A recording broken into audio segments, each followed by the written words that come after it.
waxa uu dhacay in ka badan 50 bangi mid ka mid ahna ma uusan ku guuldareysan. keenta ayaa ahayd goobtii uu ku dhumaalaysan jiray, sidoo kalena waxa uu ahaa mid keenta ku qorsaday lacagta uu soo dhaco. waxaa lagu xukumay 115 sano oo xarig ah, balse waxa uu ku guuleystay inuu 17 sano wax xabsi ku qaato maadaama uu xabsiga gudihiisa uu macallin ka noqday. dhamaysta muuqaalka si aad u ogaato qisada tuugii ugu jabsiga badnaa ee bangiyada.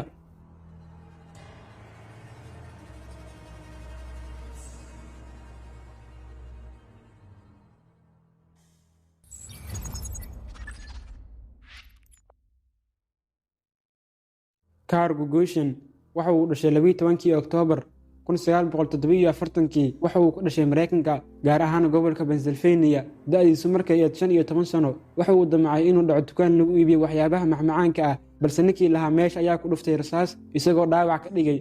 Carl Guggenheim waxaa loo qaaday goobta lagu xiro dambiilayaasha ka yar 21 sano, halkaasoo markii dambe laga soo saaray isagoo ku jira da'da 17aad.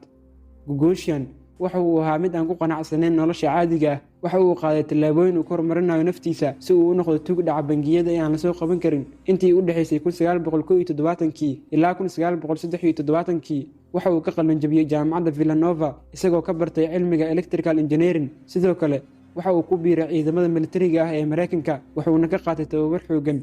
sidoo kale waxa uu ahaa mid ku xeel dheer ciyaarta karateyga.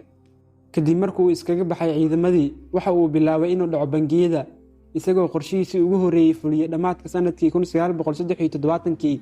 waxa uu adeegsaday gaari uu markaas soo xaday si uu uga baxsado kadib markuu lacagta soo dhaco.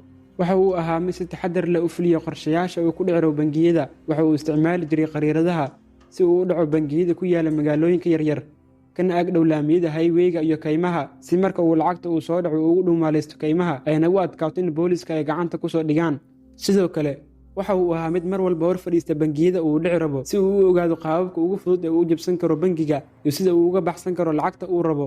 kadib waxa uu lacagtaas la soo aadi jiray kaymaha si uu ugu qarsado. sidoo kale waxa uu keenta ku qarin jiray dhammaan cadeymaha ay suurtagal tahay in lagu soo tixraaco. ugu yaraan 3 bilood kadib ayuu keenta kusoo noqon jiray si uu ugula baxo lacagtii uu markaa uu ku qarsaday.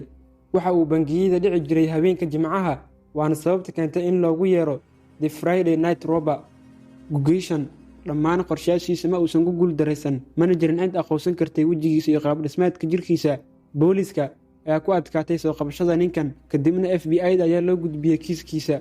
Guggenheim ma uusan ahayn mid adeegsada hubabka noocyadooda kala duwan. ilaa hadda waxaa la rumaysan yahay inuu 2 mar keliya uu isticmaalay hal bistoolad. waxa uu adeegsan jiray keliya qalabyada fudud si uu ugu jebiyo khasnadaha ay lacagta ku jiraan. dhammaadka sanadkii 2000, Guggenheim ayaa waxaa soo qabatay FBI-da kadib markii ay 2 wiil ay keenta ka soo heleen qaar ka mid ah waxyaabihii uu ku qarsan jiray, sida maskiga uu qaadan jiray kahor intaanu dhicin bangiyada. tani waxay sababtay in Guggenheim loo taxaabo xabsiga laguna xukumo 115 sano oo xarig ah, balse xukunkii ayaa laga khafiifiyey kadib markii uu macallin uu ka noqday xabsiga gudihiisa. waxaa xabsiga laga soo saaray sanadkii 2017. ilaa hadda waxaa la rumaysan yahay in Carl Guggenheim uu yahay tuugii ugu jabsiga badnaa bangiyada, isagoo jabsaday wax ka badan 50 bangi. lacagta uu ka dhacayna bangiyadaas waxaa lagu sheegaa inay ka badan tahay $2 milyan oo maanta u dhiganta wax ka badan $5 milyan oo